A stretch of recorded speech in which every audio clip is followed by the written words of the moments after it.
Hey, everybody!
Hey, everybody! Drop a comment. Tell me where you're coming from. If you had a good week. Welcome to Guitar Hunter Live. I'm going to play for a minute until we get some more people in here.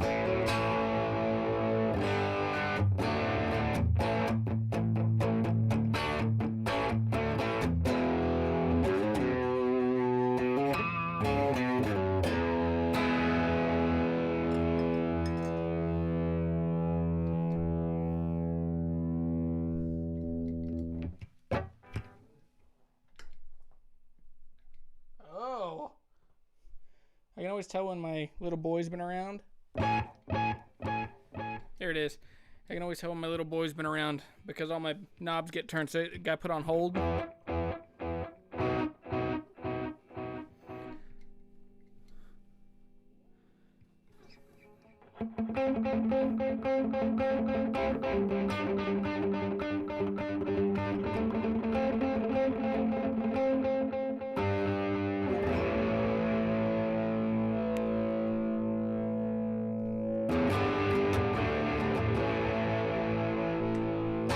All right, so all of that tone is coming directly out of the DI out of my Tone Master Deluxe Reverb.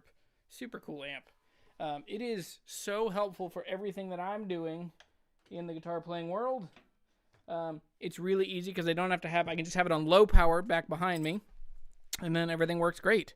So give me a thumbs up. Well, no, that doesn't help. I fixed the audio from last week. That's the biggest thing. The biggest change. The other thing is the audio should be much crispier, much better. You should be able to hear me and see me really well. And we'll get started here in just a second.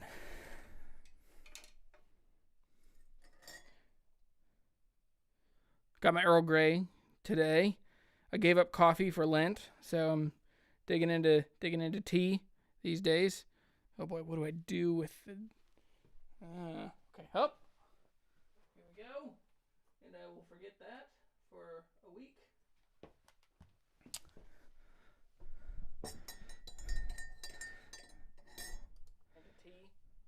Okay, I can hear myself in there. All right. Yeah, so say hey, say where you're from in the chat, and yeah, and we'll jump in.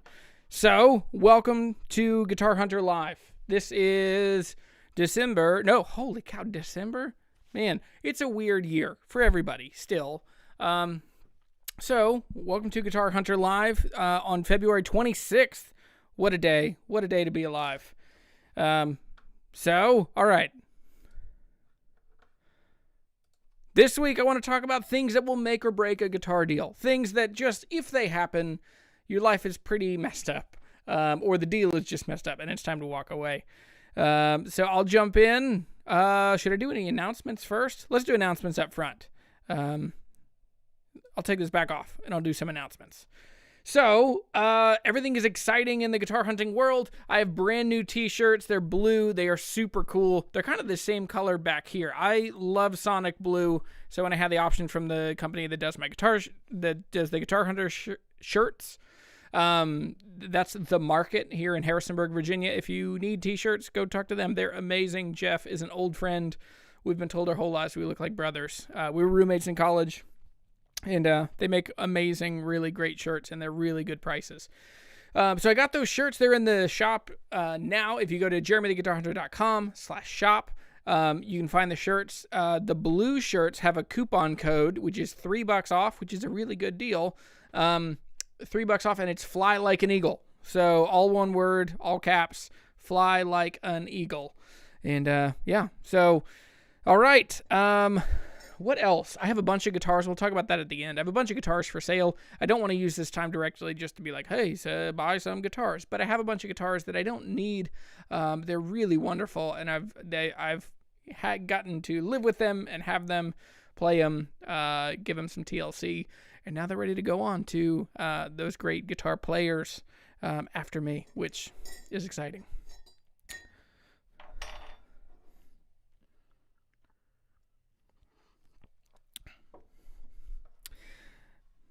All right, so this week is all about make or break. What are things that happen? If they happen in the deal, it's going to make or break. It's going to make your life pretty rough. So let's jump in here to the, hold on. Lot of plate spinning. Hey, this color's been on my mind. You can tell because it's the same color as the t-shirt, so it's a little darker. Let's see if I move this way. There we go. So, yeah, so when you're looking at a guitar, when you're trying to figure out should you buy it, these are things that will like really add value or take substantial amounts of value away from it.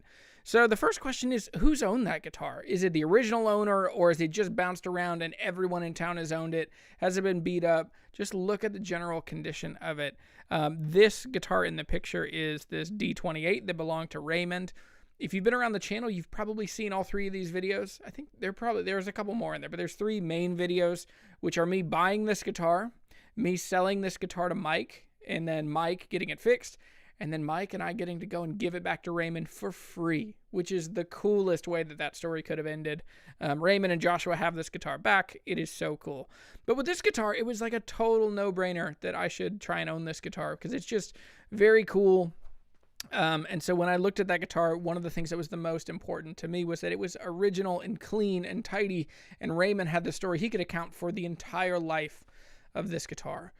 A couple years ago, I also bought a D18 from Norm. So Norm was a guy, he lived in a retirement community in Diamond Head, Mississippi. And he had a D18 that he had bought in 1959. It was 4 years old when he bought it. He bought it used in New Orleans on Canal Street. And so he knew the story from 1959 on. He'd played it, and he always said that he would just sit around picking and grinning. And he showed me some pictures of him with like a big cowboy hat and a big belt buckle. And then the guitar also had the same kind of, buckle rash and, just the wear to go along with that. So one of the questions that you should always ask is, how many people have owned it? Are you the original owner? All of the data you can gather on the provenance of that guitar, where it came from, who owned it, that can add a lot to the value. Now, what's interesting with that D18 that Norm showed me was that he gave me a note saying that guitar was played by Jimmy Rogers, not the old cowboy singing cowboy from the 20s, but this was a guy later on, a guy kind of in more modern country in the 60s, played this guitar. And what's interesting is it just wasn't as he put it in a way like he had a sheet of paper clearly from like Microsoft Word where it had been like Jimmy Rogers played this guitar in 2001 at Diamond Head Retirement Center, and it was signed by a signature that allegedly was Jimmy Rogers. I did not add, so it was really cool to hear that story. And Norm, I mean, it definitely, I don't doubt him at all that guitar was played by that person, but it just didn't add to the value for me, but it definitely didn't break the deal. But it was very cool. I got that guitar for $3,500. It was so fun. There were 2 days. The video, the way it's shot, makes it look like one day, but really I went and hung out with him for a couple hours and played his guitar, heard all these cool old stories. And then on the other side, ended up having to go back because I think it was something happened. I had to swap money around, or somehow I wasn't able to get cash out that day. I think I also needed to talk to my wife. That was before we kind of moved a chunk of money over to just buy and sell guitars. And so anyway, that's a really helpful question. And so, as you have questions along the way, at the end we'll jump into Q&A. So be thinking about what things you want to hear from me. Also, there's a link in the description for all of these titles if you want to see them, if that would be helpful for you to see maybe the picture up closer or any of the other things. It's a Canva link. Should be right there under the, I think it's below the hashtags and blah, blah, blah. You'll see it. So now, number two. Number two is, has it had any major finish work? Finish work has the ability to cut the value of a guitar substantially, typically 50%. So let's say this, we'll talk about these kinds of guitars in two different categories: electric guitars and acoustic guitars. Electric guitars, think 50, 60, 70 Strats seem to be the ones that are refinished the most often. So these guitars, particularly natural guitars that started life as naturals, ended up getting swapped, changed, sanded down, refinished, put into black. Black seems to be the main color that these end up being later on. Or you would see 60 Strats that may have been a little boring and then they got swapped out to 60s, brighter finishes, or just any ugly finish work. But by and large, it's a substantial amount of value that you lose when the guitar has been refinished. And I don't totally know why. It's a question I'm continuing to dig into as I get older and I pay more attention to more guitars. But for the most part, I think the largest reason is that you're not only removing the finish, which is the original work. A lot of times people sand all the way through the clear coat, which they should, but they sand more aggressively. And so it does minutely change the actual guitar itself. So on tellies, the corners are not going to be as crispy as the originals. They'll be a little more rounded. On Strats, everything just kind of like, sometimes they look a little bit like just an ice cream cone in the summer, where it just kind of loses all of that texture and contrast in the edges. And then the other thing is, it is so impossibly rare that a refinish is better than the factory finish. And so a lot of times, it's just rough. And I think there are also tons of times in which people think that refinishing a guitar should add to the value. It's old and it's beat up, so I should fix it. No, finish is always better original. And I will, that's a bold statement. Let me know if you disagree with that. But I think, in my experience, I would rather have a guitar that is original. Before I found that 55 D18, I bought a 62 D18 on Reverb. And this is one of the times on Reverb that buyer protection actually protected me. So I bought a D18 for $1,800. It was a 62. The way that they described it was not the reality of the guitar. And so Reverb ended up backing me up and taking it back. But what they ended up doing was, so I got the guitar. It was a 62 D18 and it looked awesome in the pictures. It looked like it had a good kind of smoky colored top. Really golden top, pretty good back and sides, nothing really that broken or damaged or too much. They said has a little bit of overspray on the top and the sides of the guitar. And I thought, well, overspray, that's okay. But what ended up happening, I got the guitar and it was terrible. It was a complete refinish on the top. And what's really interesting is it was a guitar that you could tell it had like some deep Mars in the top. And so they sanded all the finish off, but they left all these like scratches and little things. And so it looked like a completely flat, completely clean finish over a really ruddy. Yeah, it was weird. It was like looking, if you look through epoxy, like an epoxy tabletop, where it's like super clean, super smooth on top, and then you can see all the ripples and dimples and imperfections in the wood underneath, and you can tell that the finish is doing a lot of migrating like up and down. And it was crazy. So that was a guitar that I got it and I was so disappointed. And so anyway, it's one of the things that it broke the deal. I had to call them. I had to say, hey, this is just not how you described it. They fought it. They wanted to give me $100 off. And I went to Reverb and just said, hey, please, this is just not what they said it was. That they said it was. It is substantially more refinished than they said. They said overspray. Typically, overspray means that there's still original finish and they just put some clear lacquer over the top to just kind of protect and hold stuff. One of the times that you might think about doing that, like on a Strat, is when you get to, yeah, on a Strat, when you get finishes that are really flaky, like in late 60s, 70s, where they start kind of just like, they'll drop off little checks, little squares. Yeah, so those are, yeah. So I'm not seeing a live chat. Are people chatting? Is the chat disabled? Let me look through here real quick. So, okay, so I have allowed the live chat. If you have questions, comments, slanderous remarks, let me know over here, over there. I can't keep track which side it is for me. But, okay.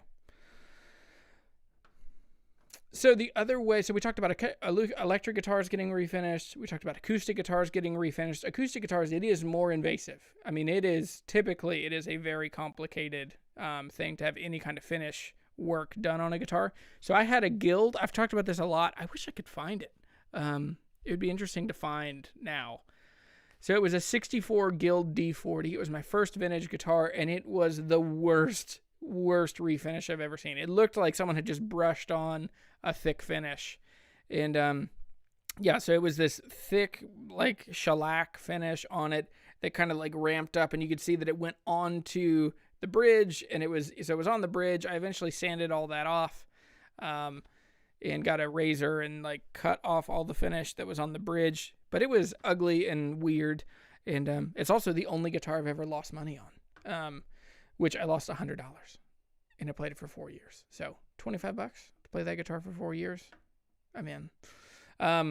But yeah, so acoustic guitars, when they are refinished, it is usually a graceless process. That's not always the case. There are certain, like, Brothers in Pennsylvania does incredible, amazing work for refinishing acoustic guitars.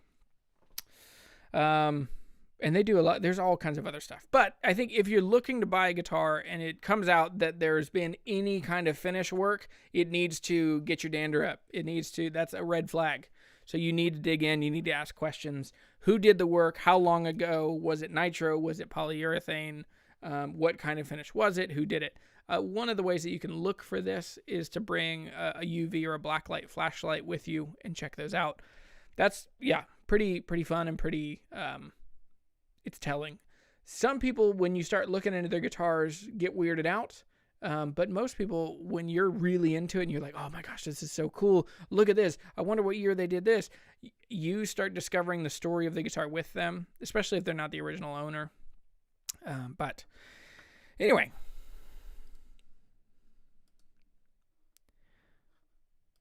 So the next question, number 3, has it been modified in any way? Now, this is particularly important for electric guitars and for amplifiers. With electric guitars, when people start modding them, the big things with modding electric guitars, you can't see most of them. And that's kind of the problem, is that unless you were able to take off the pickguard, look under the pickguard, or take out the pickup rings, look at the bottom of the humbuckers, take off the control panel. And for me, I'm on a guitar under $500, I'm not that worried. On guitars over that, I get more thorough the more I'm going to look to buy these guitars. Now, the reason I'm not as thorough under $500, because there are ways to look and see if an electric guitar has been modified. The biggest thing for Strats and Tellies is look at the pole pieces. If they're all flat pole pieces and it's a Mexican Telly, well, hold on, that's tricky. But anyway. Hey, somebody drop a comment. I don't know if it's not working or if I just haven't expanded it. It doesn't look like it's working on my side, which is strange. So maybe people are commenting and I can't see it, but it's weird. Normally it would be populated by now. So it says that commenters on. There's 71 people in. Chat rate. So there are people chatting. I just can't see it. I don't know why. Let me see if I can.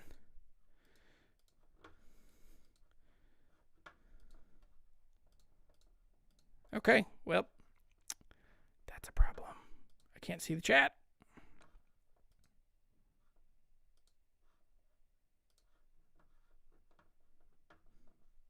All right, I'm going to turn the chat back on and see if I can see it now.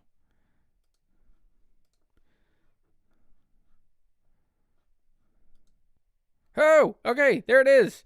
Okay, I thought I was just talking to myself for the last like 15 minutes, 22 minutes. I thought I've just been sitting here. Okay, this is awesome. Okay, let me finish that thought. I think I basically, okay, so when you're trying to figure out a guitar from one side, oh, my brain is lost.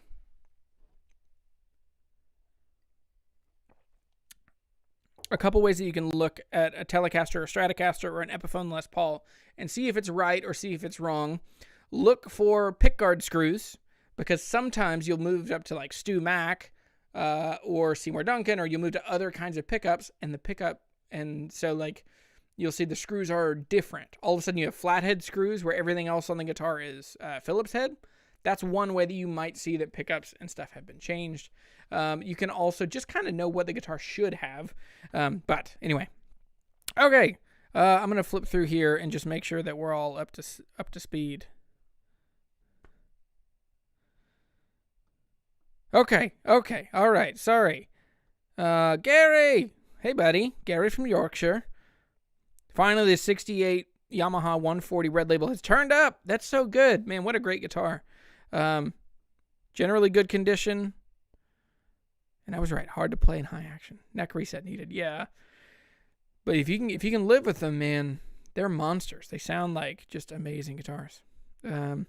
Yeah, rude mood. So I trimmed my beard. It just got a little crazy. So if you're wondering about my psychological health, when I trim my beard, if I ever shave my face, you know that I'm like questioning life decisions. Because usually that's when I'm like, I don't know, I got to change some stuff up. And yeah, so like when I made that video originally of the, I'm quitting Reverb, that was shaved face. I'm rethinking my life selling guitars because I've lost thousands of dollars over the matter of a couple weeks. So anyway, all right. So the chat is back on. Shap, is this thing on? Raymond, is this thing on? That's so funny. Raymond, what a guy. I'm so glad you're here. Joe is from Spotsylvania. Welcome. Howdy.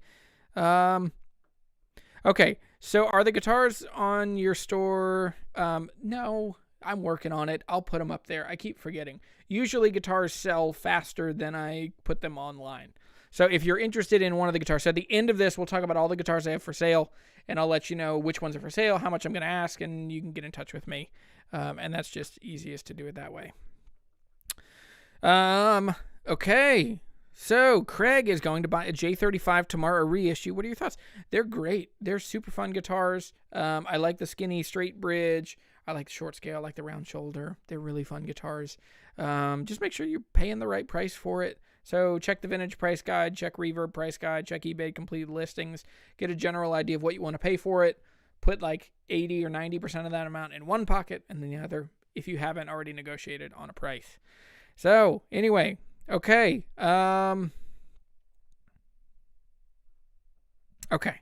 So we will do Q&A. Let me jump back in over here now that the chat is working because I was in my head a lot about not seeing anybody. So the fourth thing that you need to do, if you are looking for a piece of gear or a guitar, hang on, let me make sure I closed all the loops in my brain on modifications. Okay, I didn't because I want to talk about one of these amps back here.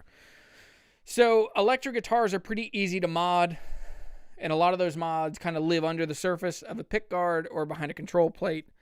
So you need to really know what those guitars should be and what they. Now, with that said, I'm not saying don't buy guitars that have been modified because most Strats, Tellys, Les Pauls, Epiphone Les Pauls, most guitars that most people are going to be buying are going to have some kind of modification. It's almost probably more unusual to find ones that haven't been changed to some extent.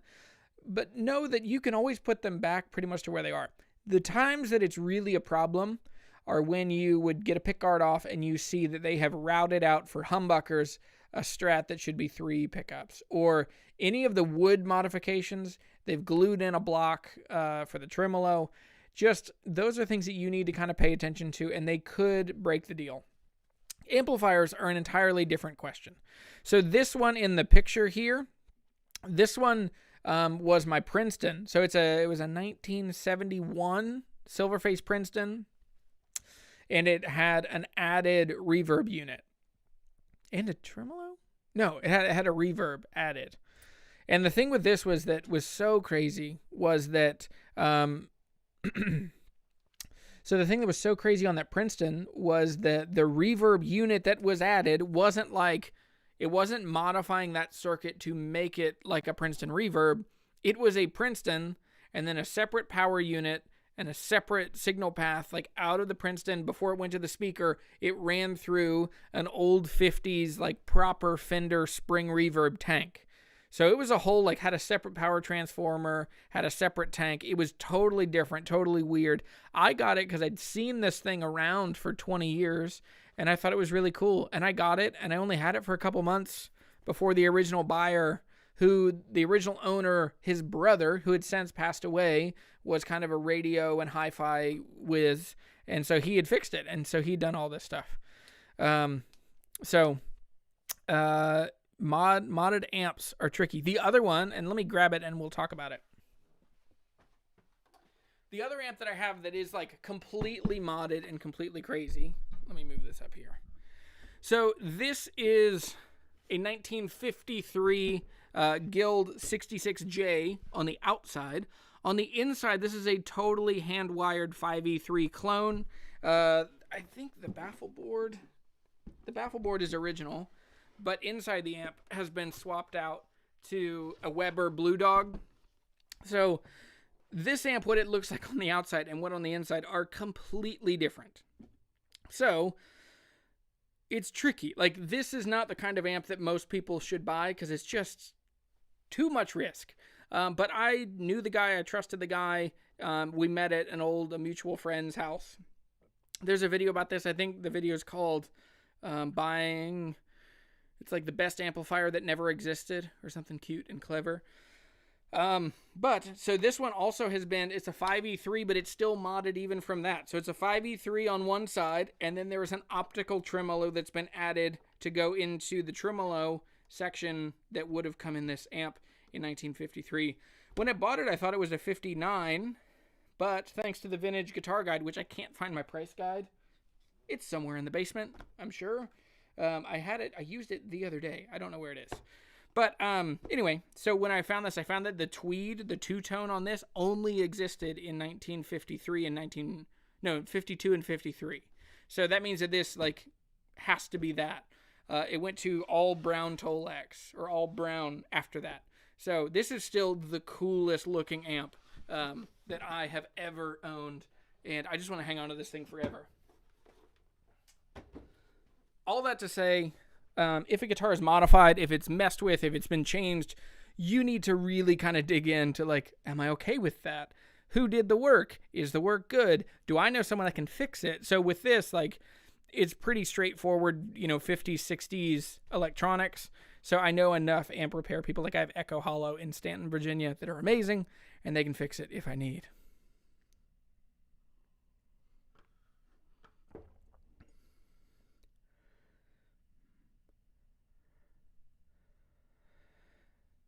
All right, I'm just poking around over here. I will come back to the questions here in a minute.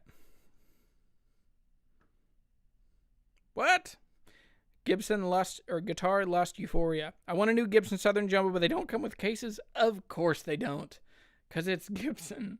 That's ridiculous.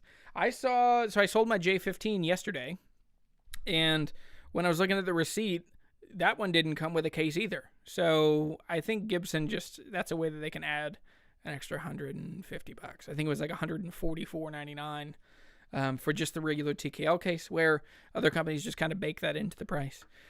Anyway, all right, so there's a bunch of questions over here. I will come back to them, but let's keep moving. I think I've got one or two more points. So these, if you're late joining, this is things that will help you. Like, they will either make the deal or break the deal. So let's move to the next one here. So the next question is, how has that thing been maintained? Has it been taken care of? Is it just old? Or is it worn out? Has it been abused? you also have to think about who was the original probable first owner of this piece of gear, because that kind of shows whether you should buy a piece of gear or just something you should keep in mind. So think about any PV amp, any PV solid state amp, I guarantee has been dropped down a flight of stairs because it was a high school kid loading stuff in and out. One of my crazier stories, which I've never actually told this story on the channel. I'm trying to work through my old guitar life stories that I think would be helpful.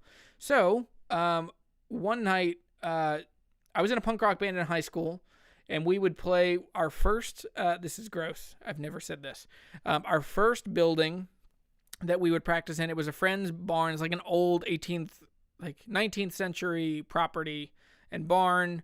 They had like a bunch of different little outbuildings. So one of the buildings we had like cleaned out and cleaned up and swept out, but it used to be used for breeding cats. Gross. And it was like tons of cat turds in there. It was gross and terrible. There was a hole in the floor. We didn't use a dustpan. We just swept everything into a hole. We were high school kids. But we used that place for a bit, but there was no heat in there. So in the winter, we would move up to the loft of the main barn because it was a lot warmer. I mean, it still was like probably 40 couple degrees in there. But I would load up, we would load up all of our gear. But the thing is, the way that this barn was built, you couldn't drive in to the main level. Those doors were broken and there was no way to get in. So you had to go under the loft and then use the hayloft to get gear in. So one time I'm loading my Crate GFX 212, a pretty heavy 212 combo. I'm standing on the top of a friend's pickup truck and I go to hand it up to him and he gets it, but then like his hand slips off the handle. I can't catch it. It falls like in front of me between my legs onto the windshield of this truck and it just smashed into the windshield of this truck. And it was insane and very unfortunate. And so, yeah, any piece of gear that you're buying, particularly gear that started life with high schoolers, has probably been dropped off of a hayloft through the windshield of an old farm truck. Maybe not probably, but likely or possible. Let's go with possible.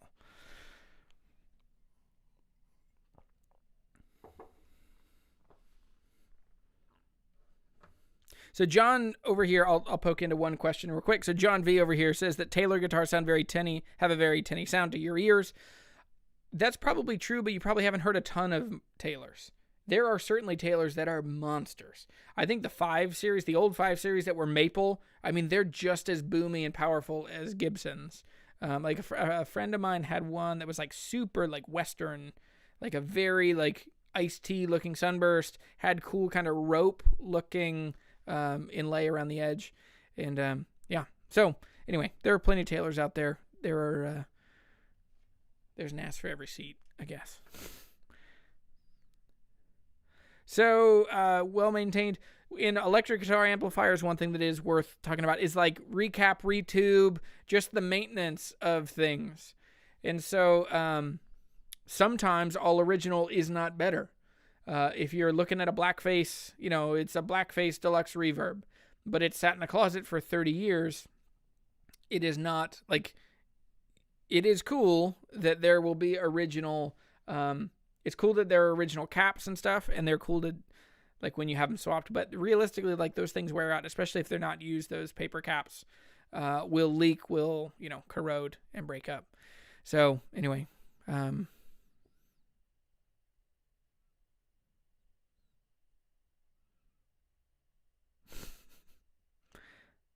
don't buy cryptocurrency, Gary. I don't know enough. That's not my lane. I think traditional investments. If you're looking to generational wealth, is pretty boring but pretty reliable, which is put money into diversified mutual funds over as long a period of time as you can. Use the tools and use the financial tools you have at your disposal to avoid taxes on the front end, or most of all on the back end. If you can use post-tax money to get all the growth is untaxed, yada, yada, yada. So in the States here, 401ks, Roth IRAs, those are the best way. And put, don't have a car payment. Drive a car that you pay for, put 15% of your income. I'm a big Dave Ramsey guy, so that's my thing. And then once you get to where you have no debt, you're not Like, you have no debt, you're working on your house getting paid off, you've already paid for your kids to go to college, all of your monthly expenses go down and you have more disposable income. Then you get to buy cooler guitars. They become a smaller part of your financial world. And then you also get to find guitars that are going to grow in value. And that's the fun kind of challenge and trick. But I would say, in the same way, like, insurance is not investing, so avoid whole life insurance. The other one is investing and guitars probably shouldn't commingle. I think it's pretty risky to put money into guitars expecting them to appreciate. I mean, they certainly will, but it's interesting. Like, if you look at... Anyway, there's a lot to be said about money and how you spend money on guitars. Yeah. I tell my wife I need a Santa Cruz as an investment. No, yeah, she's not buying it. That's because you got a smart wife, man. Guitars aren't investments. Because it's really tricky to figure out what will be big next. Believe me or not, believe it or not, no one thought that, like, I remember the guy that I worked for when we were selling his guitar collection when he was closing his shop, Warren. We would open these old cases and it would be like a 64 Sunburst Strat. Amazing. It would be like a 58 weird color matching headstock Jazzmaster, or all these insane guitars. And what's cool is he's like, oh yeah, I bought that 15 years ago for $250. It's like, what? How does that happen? And his thing was just, he didn't know. He just bought them because they were cool and he figured he'd eventually sell them. He never imagined that they would shoot up to the prices that they were. Yeah, I would say you can definitely park money in guitars, but you probably, that shouldn't be,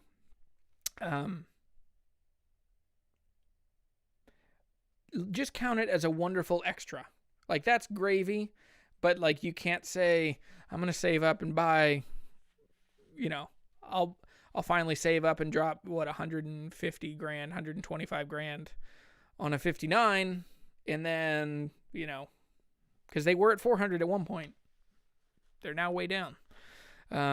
Anyway, yeah, I would say investments, insurance, guitars, don't let the three commingle. So anyway, okay. So, has it been well maintained? The same thing with acoustic guitars. Acoustic guitars do need some maintenance. Has it lived in a place?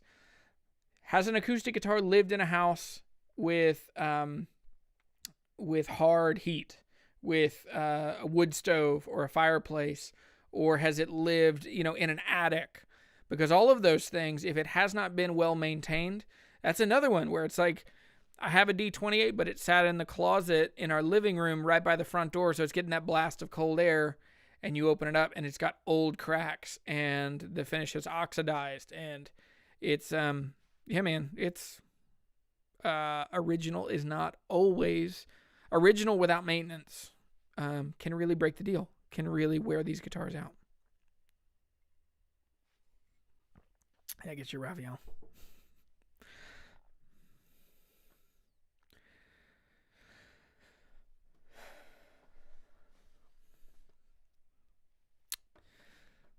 I think that's all my thoughts on guitar maintenance. That it's a pivotal question that you should be asking yourself.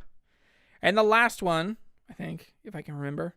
Also, if you're late to the game, if you want to see these titles, you can go to the description down below. There's a Canva link that'll let you see, just click through and see these, you know, close up. So the number 5 question that you should ask yourself when you're buying or selling a guitar that could make or break the deal is, does it need substantial repairs or serious repairs? And so this is, does it, you know, is there a big neck crack? Is there an old neck crack? Is there an old neck crack under old bad finish? Does it need a neck reset? Is the belly of an acoustic guitar bowled up? Hey, Tom. Is the belly of the guitar pushed up? Is the spot right in front of the bridge behind the sound hole, is that sunk down? There's a lot of things that you just need to think about. It doesn't mean walk away, but unless you have someone who can fix those things and you already have kind of an idea of how much you want to spend on that, you'll get yourself in just so much trouble. Buying a guitar that needs a neck reset and not knowing anyone that can do a neck reset, leaves you with a guitar that's really hard to play, doesn't sound great because it's not in, doesn't really stay tuned. The intonation is wonky because the action's so high. And then all of a sudden you have to find someone to do a comprehensive repair that involves taking the neck off of a guitar with steam and drills. Sheesh. So anyway, that's a way to really get yourself in trouble. Neck issues. Yeah, somebody just said this. Neck issues are a thing that really throw people off, and they should. Now, with that said, I think that most people, this is a contentious opinion. I think very few guitars actually have a twist in the neck. I think that's a thing that people say when they don't know somebody that is good at fretwork. Because the reality is, I mean, I've just seen a ton of guitars, and unless you get a guitar that really gets a positive bow and the truss rod is non-responsive, that's the only time you're really, really in trouble. But yeah, so I think, neck issues are tricky. Neck cracks are the thing. There are certain brands I don't even look for neck cracks on, and then other ones where I'm like, I would not take a chance at all. So like Gibson, like Les Paul's SGs, 335s, J45s, they're all really prone to neck breaks. The main reason that they're so prone to neck breaks, and this is interesting, is the truss rod is in the headstock of the guitar. So that's part of it. They're removing material for that. But it's interesting, if they would just do like what Fender does and use an Allen wrench, think about how much smaller the diameter is for an Allen wrench. So if your maximum diameter that you have to remove is just the inside diameter of the tool, then that is really helpful for keeping the structural integrity. The bigger problem is Gibson uses a nut. And so the tool that you use for the nut has to, like, it's only the inside of the tool, and then you have to hog out all the material on the other side to get to the diameter of the actual tool. Does that make sense? Like, one, you have an Allen wrench going in, like imagine your finger, and then the other one, I'll move it over, hang on. Oh boy. Okay, over here. So, Allen wrench, really skinny tool, and then all of a sudden you have another one coming in that is like the full size that has to go around that tool. And so you have, a nut driver, basically, that has to go, or a socket that has to go all the way around it. Now, what that means is that it makes it to where there's very thin material between the back of that curve for the truss rod, and then there's two corners where they come through to the back of the headstock, where the headstock the back of the neck is being curved up. Sorry, lots of visual language. I'm not able to show you easily. But the reality is, the biggest thing is, it just makes it to where there are stress concentrations and bigger headstocks with big corners, they hit the ground. All that force from the guitar hitting the ground gets concentrated into the really weak spots of the mahogany necks. I think Gibsons with maple necks are better because maple is so much harder than mahogany. But anyway, that's one thing to keep in mind. Yeah.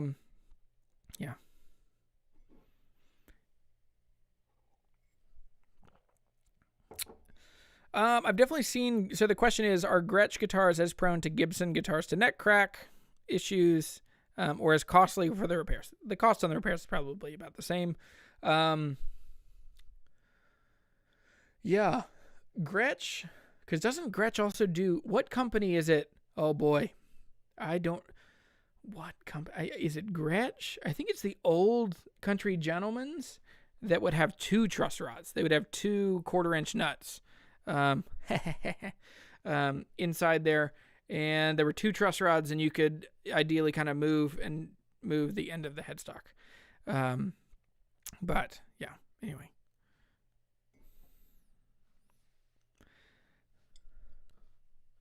Any other main repairs? Yeah.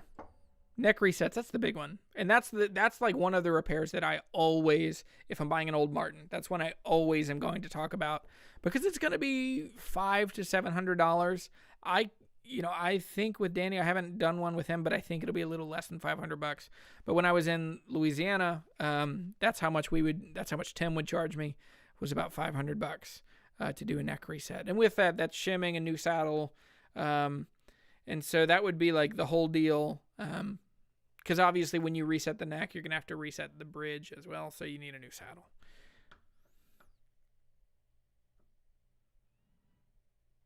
Yeah, it definitely is also how much the neck angle. Let me take this off. So it definitely also affects like how steep that neck angle is coming off. So if you have the neck and then the headstock, but I don't think Gretches are particularly more susceptible to it. Maybe they are. There are probably just fewer Gretches. But the reality is, big headstocks, long necks, leaning guitars on bookshelves or leaning guitars on a tabletop or against your amp, all terrible ideas. Because it's just easy to just whack them, knock them over, and when they break, you will cry. Yeah, that's what I told a story a couple of years ago in my humidity video about like one of the only times as an adult I have seen a grown man weep was when he opened his HD28 after leaving it in a car overnight when it was in the teens, brought it into the guitar shop, wanted to show me how particular he was, that he wanted the saddle just lowered that much. And he opened it, and it just 1,000 spider cracks on the finish. And it was like an ugly, like it wasn't a cool relic finish. It was like cracking up, falling off. Really crazy. All right. I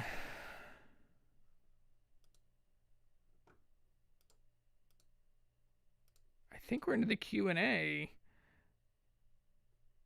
Yep. All right, I'll jump over here. I'll look through a couple questions real quick, and then I'll do some from Instagram. We've got like 15 minutes. I mean, we can go as long as we want, but I typically keep the show to about an hour, and then I want to do announcements at the end. So I'll just kind of skim through real quick. Man, there's so many things I missed. That was weird. I don't know why the live chat didn't work, that first chunk. But audio is in mono, so everybody's getting everything. My guitar is also working. It's not in one ear and the other ear for my voice. Gary got his Yamaha. Yep. Best vintage guitar under $1,000. This is Rude Mood in Hamburg. Best vintage guitars under $1,000. Okay, I'll answer acoustic and electric. Best vintage acoustic, in my opinion, and I owned one and I sold it, is the Favilla. It's just a monster of an acoustic guitar. The Favilla F6 and the F5, basically a Martin 0017 and a Martin 0018. They're fan braced, but they're great. They sound really wonderful. They have really good necks. They feel like a classical guitar. They're that same kind of size and vibe, but they're really cool, really good guitars. The Martin 17 series. Do I want to sell it? What's the plan with it? I really like that guitar. I think they're criminally undervalued. The vintage price guide only gives it like $1,100. I think that's bonkers. I also, there are no other ones that I've been able to find. Maybe there are, but I haven't looked too hard, but I don't think that there are any others for sale right now from the 2001 to 2005 era. I really like it. I think I'm going to put a good pickup in it. I think I'll put that LR Baggs Anthem that I have in it. And then that way I'm like, it'll be a really good, that's the thing is I don't really have space for it. Because I already have 3 personal acoustic guitars. I can't really justify a 4th. It will probably be for sale at some point, the 17. A lot of people have asked me about it. That video is doing amazing. I'm on a good hot streak with YouTube videos. So I've got like that one was like by far the best performing video I've had. Let me see. Holy cow. Yeah, it's at 5,000 views. It went up 5 hours ago. So in my world, that's really good. So anyway, if you're not subscribed, think about it. Subscribe. That tells YouTube that this stuff is helpful and cool and entertaining, and that it will show it to more people. So what years do the J50s have adjustable bridges? Thoughts? That's a good question. Late 50s, right? Late 50s, early 60s until like 65, 66. I think maybe even 67 once they moved like properly into Norland time frame. I had a 61 J50 that had an adjustable bridge originally because it said J50 ADJ on the back strip, but it had been filled in with a small piece of Brazilian, and then the saddle, like a set saddle, was recut. I think that's the way to go. That's one of the times. Original is not always the best sounding, so that's an interesting component too. There's a certain sound that the adjustable saddles make, and there's also, because there's a wood and there's a ceramic. I think there's even a nylon version of those drop-in adjustable saddles.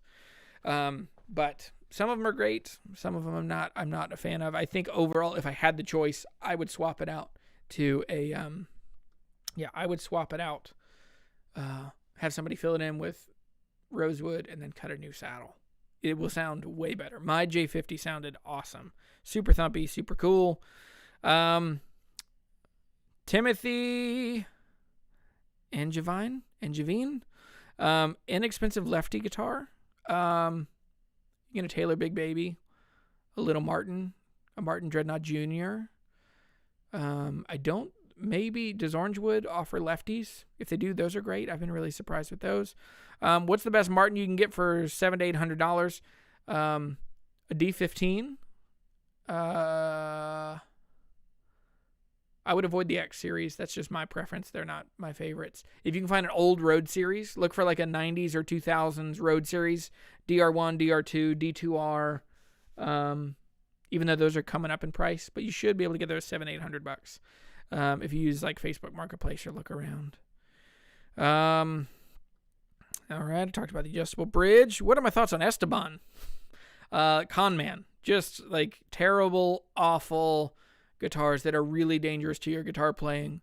They're nothing more than just like junk made to look like a guitar. The amps are awful. I mean, everything about them is just bad, and so I wouldn't mess with them. There are a million better options.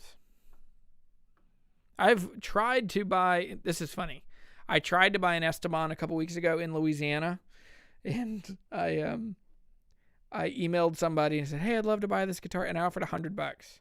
They were asking 150, and then they agreed, and then they sent me an email back saying, "No, hold on. I just realized you're Jeremy the Guitar Hunter. I'm not going to sell you this and show people on the internet how dumb I am."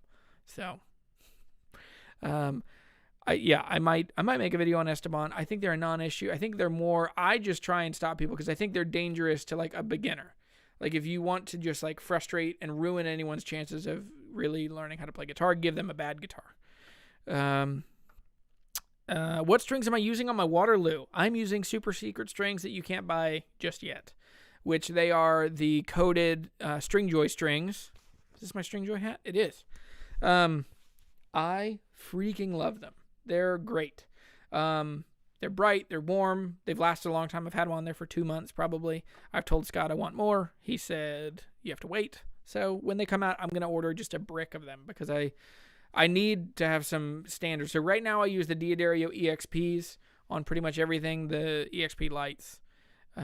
So there is a question coming here in a second about guitar strings. So we'll talk about that. But I'm just going to run through questions. I'm just skimming real quick.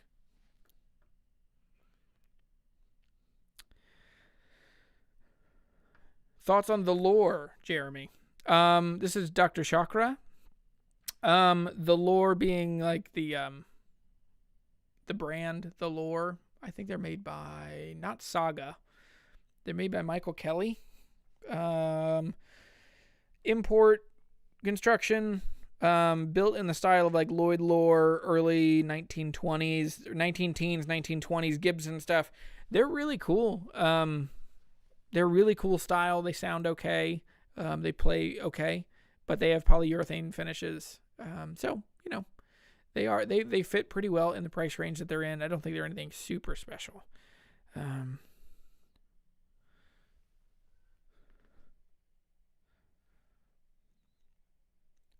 Denny Hescock, just found your channel this week. Love the content. Thanks, man. I'm glad you're here. Raphael, thanks, man. He said drop a like.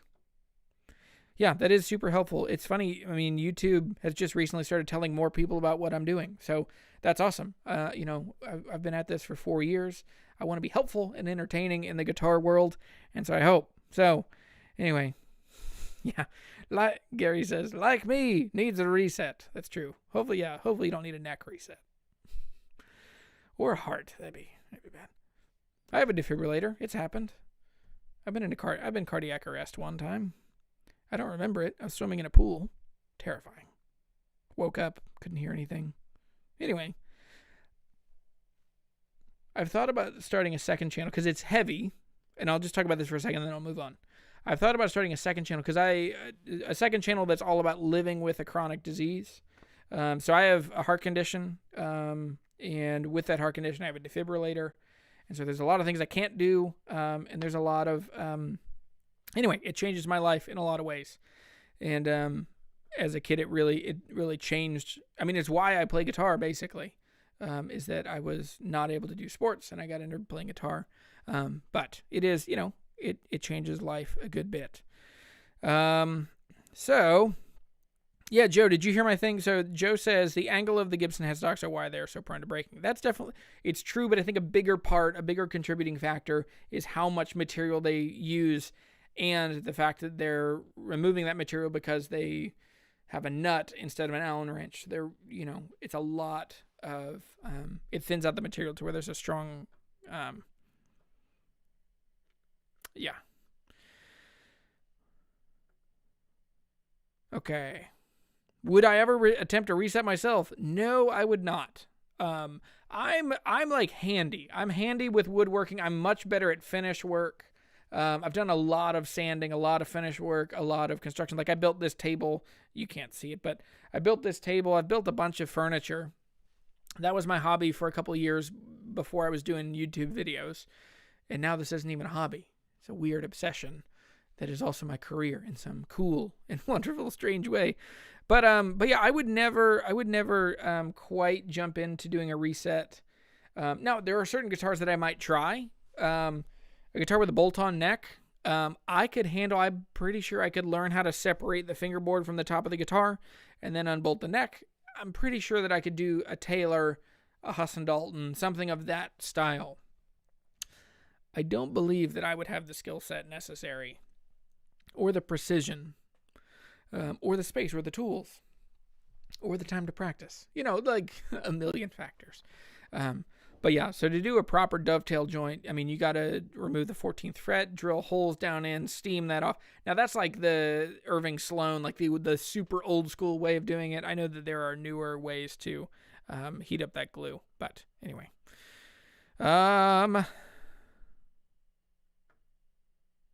Alvarez does it. Okay, yeah, Tom. Thanks, Tom.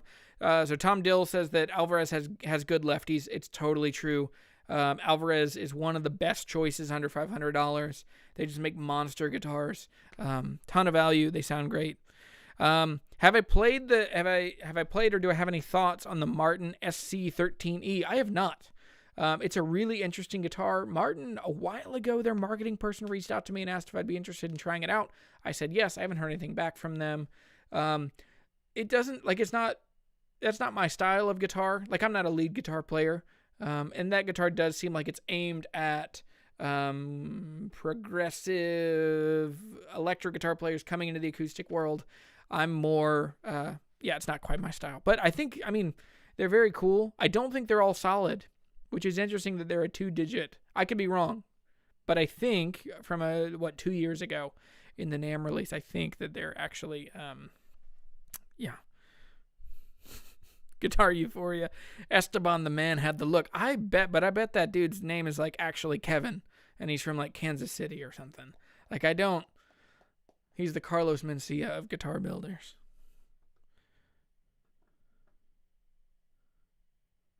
Yeah, Gary, good point. Your heart condition didn't stop you from knocking yourself out on the trampoline. Yeah, I don't know. That was dumb. The backflip. My nose is healed up. It's good. But I will always remember. It's funny that those videos are blowing up too, because now there will be lots of videos with me, like a big thing on my nose. It's also funny. I can always tell when my channel is growing, which my channel is always growing, but sometimes it grows faster than other times. I can always tell when I'm really growing because I get people that are super mean and just want to pick on me, say I'm fat, say I'm ugly, whatever. It's the internet. But anyway. Have I played any Eastman guitars? I have. I'm trying to play more Eastmans. They've been complicated to work with. There aren't any dealers around me.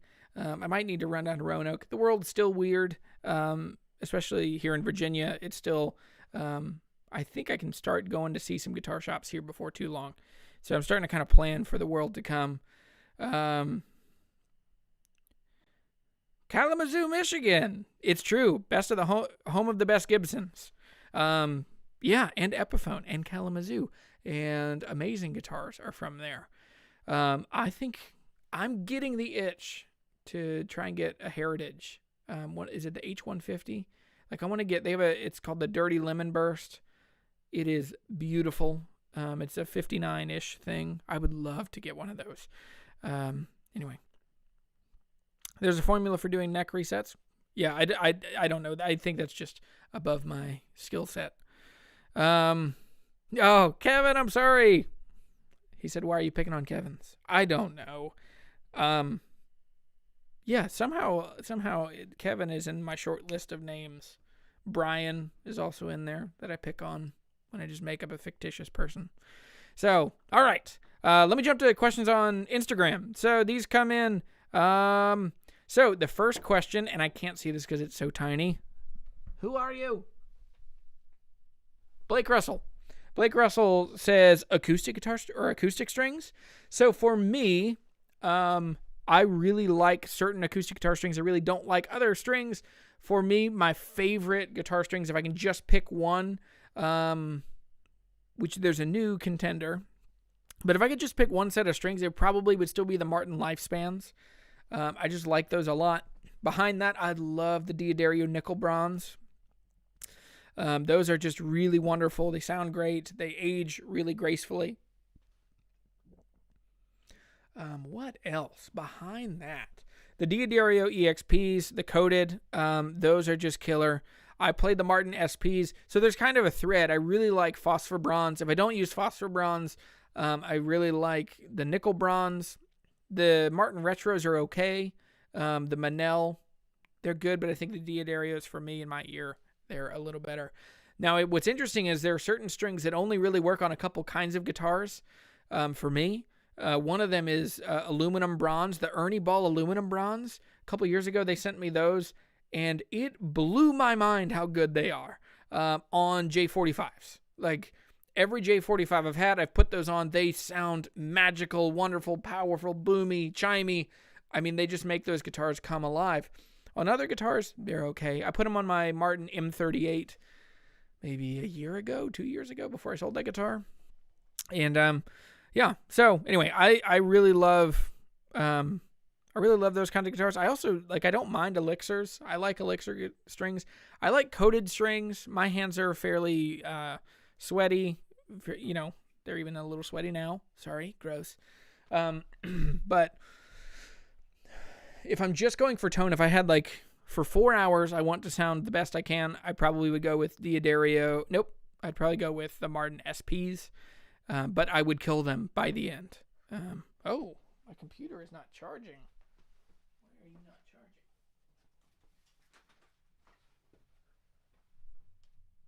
Hey, there it is. Okay, sorry. My computer all of a sudden was on red. Okay. So I think that's all I can say about acoustic guitar strings. Yeah, 80-20 bronze aren't my thing. I don't dislike them, but overall, I think I would usually pick phosphor bronze or nickel bronze. Yep, Elixir Nano Web, phosphor bronze, love them. They're really good. They're super bright, and so you have to be careful. On a small body, I think on a small Taylor or something, they'd be tricky. So I would be careful. So,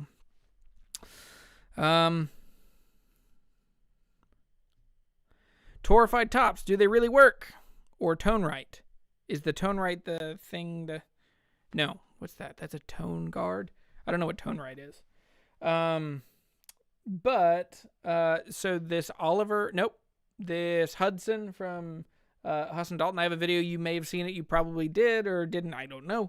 But I have a shootout where I compare the Hudson Dalton, or I compare an orange wood against my Husson Dalton, which that's a $4,000 guitar, compared to my Martin D41, which that's what, a $4,500 guitar that is properly old. The Husson Dalton is 10 years old. So it's basically like brand new, 10 years old and 40 years old. 50 years old. Math is hard. It gets me. So anyway, yeah, I think Torrefied tops, it's very complicated to say they make a guitar sound old, because old is such a suitcase word. What does that mean? There's so much packed into that. Yeah. Language is not a helpful tool it is not the most accurate tool for describing how a guitar sounds. But, yeah. Oh, yeah. Did I talk about the Secret Strings? Secret Strings are the String Joy. They came from the String Lab, so they're the coated. They're coated phosphor bronze strings. They're monsters. I really like them. All right, next question. Again, guitars getting plecked. I have one guitar that's been plecked. Let me grab it.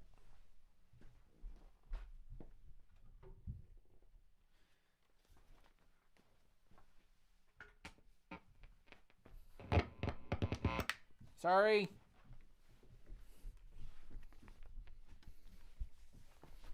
So this Nash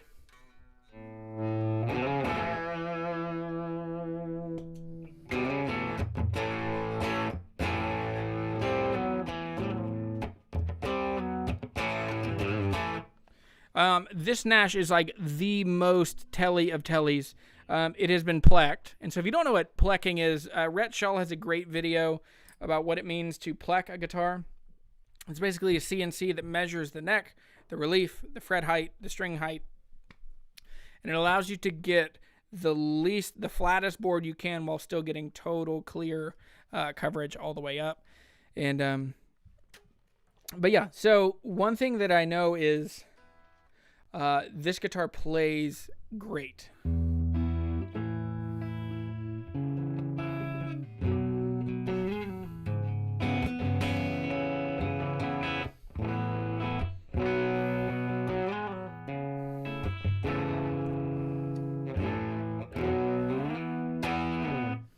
So it plays great. And so, I mean, it's basically, if you have someone that really knows how to set up a guitar, knows how to take all the metrics and figure it out, really good at fret work, polish, leveling, you don't have to get a guitar plecked. I think it's super expensive, right? I don't know how much it is. I'm assuming it's probably $150. I don't know. That's a total guess.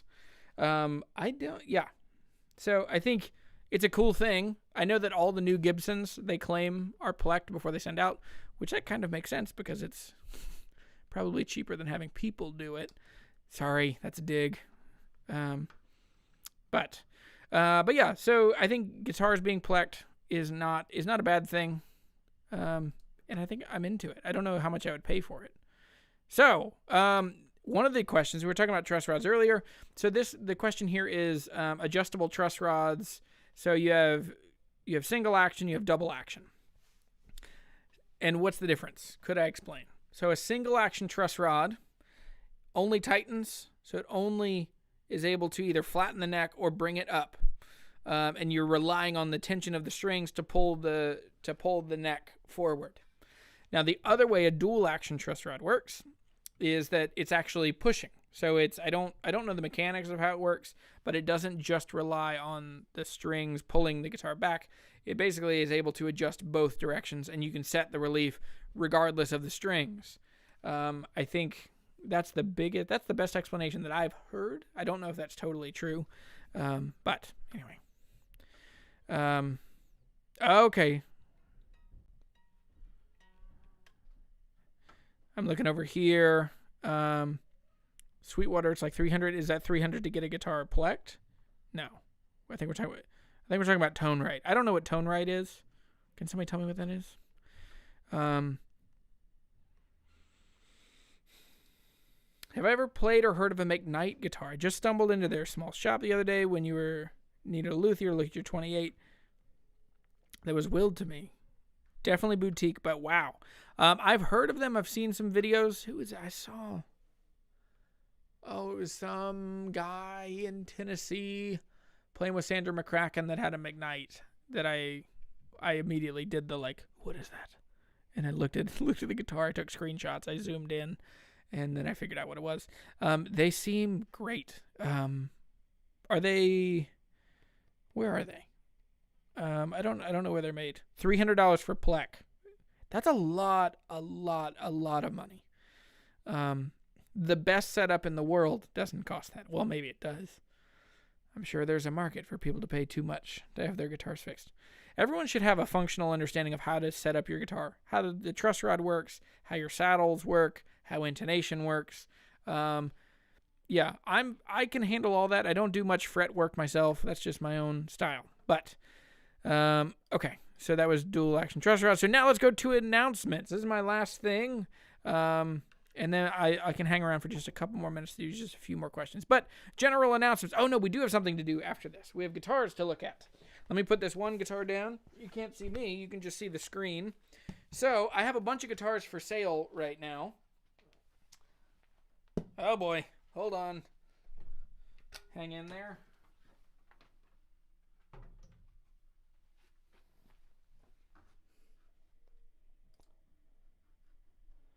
All right, I'll close this. All right, so I have a bunch of guitars for sale. Nope, you can't see me if I'm there. First one I have for sale, if you are interested, this is a I said a 98 in the video, and I looked at the serial number. It's a 96. So this is a 96 Taylor 412. This thing sounds beautiful. I just restrung it. I adjusted the action.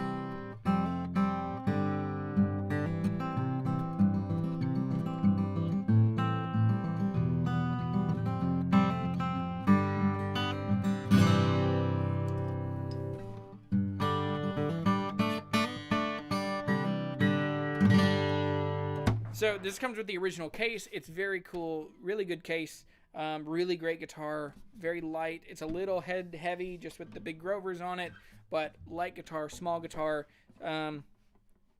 almost like it's a little bigger than, it's between a 00 and a 00018. That's basically what this is. Very cool guitar. I'm asking $1,300, I think. The prices are right here. So that's the Taylor. I also have the Nash that I was just playing that is just plecked. I'd like to get $1,900 on all these guitars that I'm selling. If you're interested, I'll throw in a shirt and I'll throw in some merch. If that's coffee, if that's a t-shirt, whatever you want, I'll throw in some stuff. I'll make it very much worth your while. So the next one I have an orange.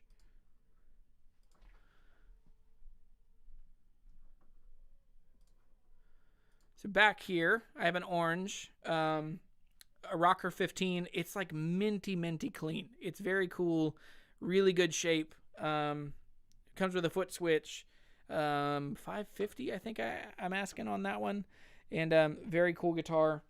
I'm torn on this. We've talked about this. I'm really torn about selling this D17. I just think that this guitar is amazing. A little out of tune.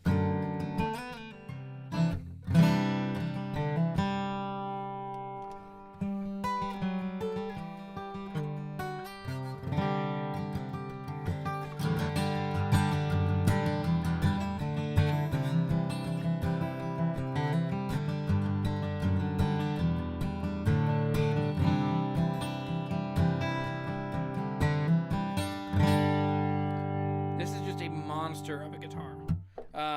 Yeah, so I'm torn on this. I don't really want to sell it, so I've priced it pretty high.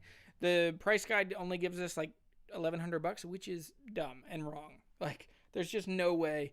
There's just too much guitar for that. So, if I don't get that, I'll hang on to it. Really great guitar.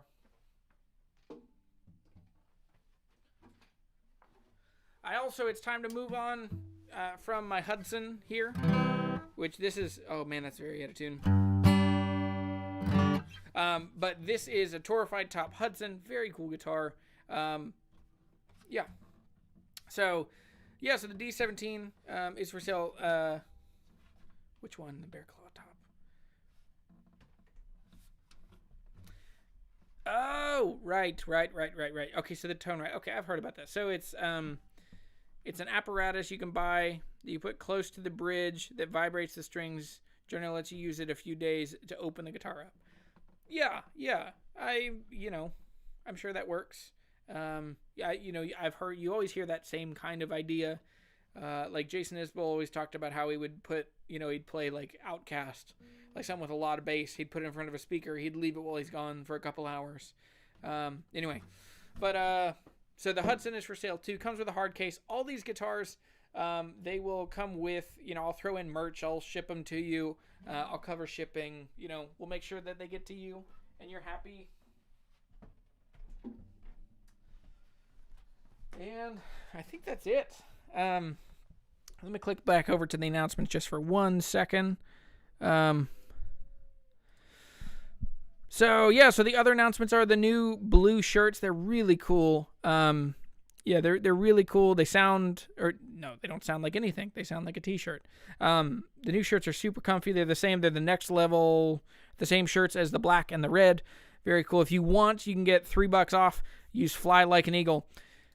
Unfortunately, they are only, these are a limited run. They're only available in large and extra large. Sorry.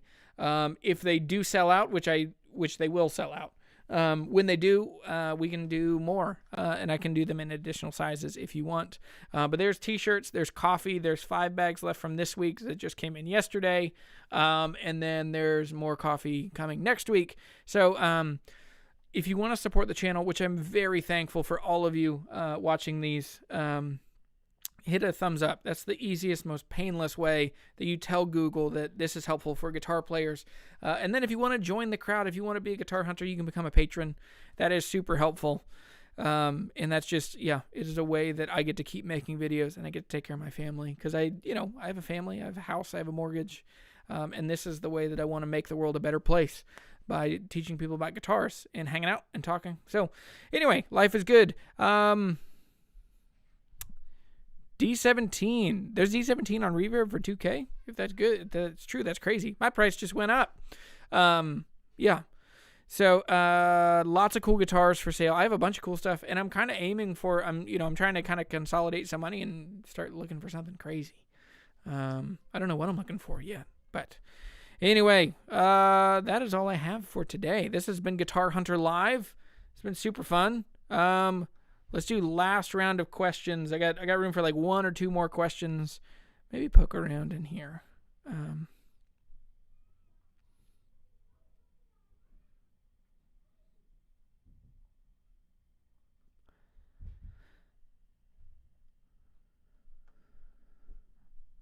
All right, I think, okay, I think that's everything. So, okay, well, Gary, let's talk about it. Let's figure out, send me an email through the website, and we'll figure out shipping, and we'll figure out how to get it over to you. So I'd love to do that. I'll throw in, obviously, shirt, coffee, all that stuff. Cool, man. All right, well, maybe I'll play guitar for a minute, and I'll play guitar, and then we'll hang out 5 minutes or so, and then it's all over.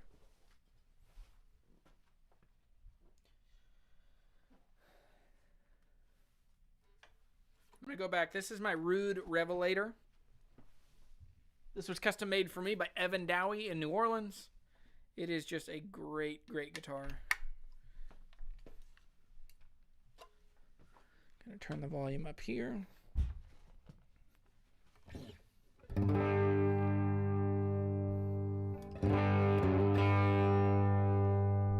Such hot pickups in this.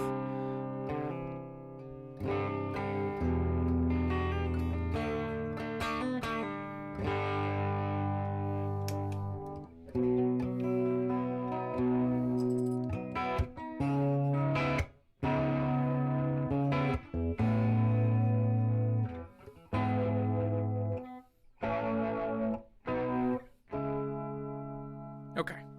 I'm working on my feelings with chorus. I love it. I hate it. Sometimes I love it a lot. Most times I don't like it. But I'm working on it. I'm forcing myself to leave this on my pedal board.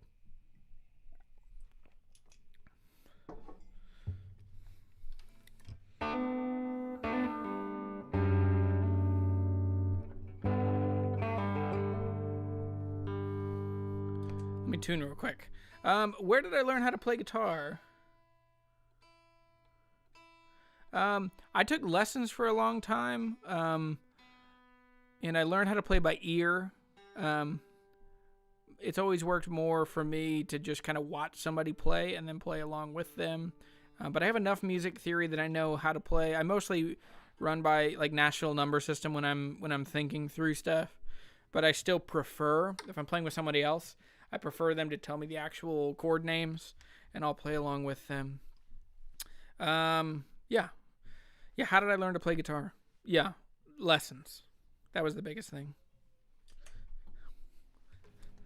But I learned to play a long time ago. I learned to play in like 2002, 2003.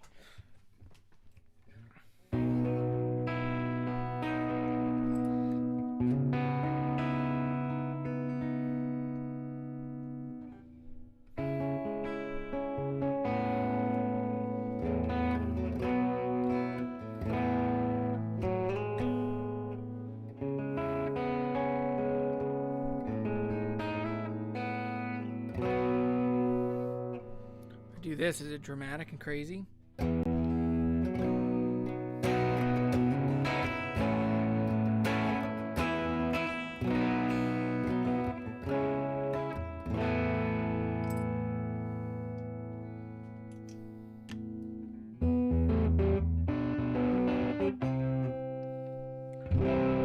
This next pickup is just so like thick.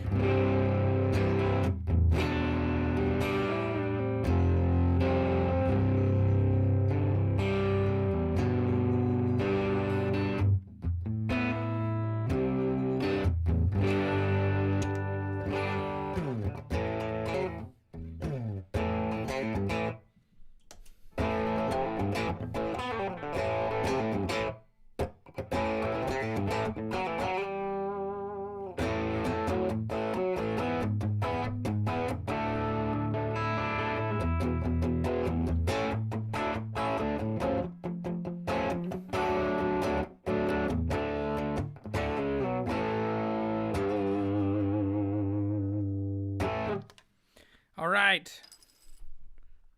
I see one more question. How often do I change my guitar strings? I change my acoustic guitar strings once a month or so. That's my normal. Once a month with coated strings. If I don't use coated strings, probably every 2 or 3 weeks.